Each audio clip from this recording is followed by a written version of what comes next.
Kumusta sa lahat, mahal na mga manonood, maligayang pagdating sa aking channel. Si Engin Akyurek, isa sa pinakasikat na aktor ng Turkey, ay naging isa sa mga pinakasikat na pangalan nitong mga nakaraang araw. Si Akyurek, na pumasok sa isang magulong panahon sa mundo ng magazine, ay nagbigay ng malupit na babala sa kanyang kasamahan na si Kerem Bürsin, na nagpadala ng mensahe sa kanyang kasintahan na si Tuğba Büyük Üstün.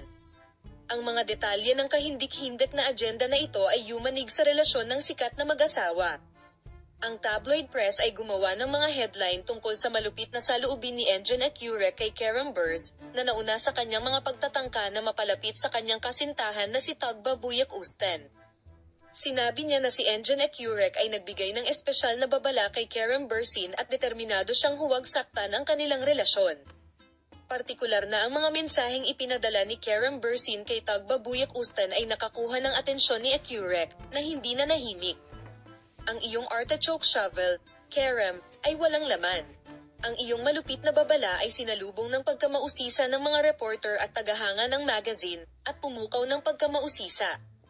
Sinabi ni Akkalpim na ang kanilang relasyon ay batay sa matibay na pundasyon at sensitibo sa mga panlabas na kadahilanan.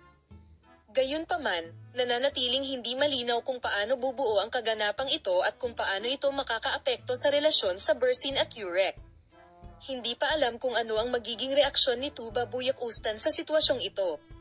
Kapansin-pansin din ang pananahimik ni Tuğba Büyük Üstün at Engin Akyurek tungkol sa insidenteng ito.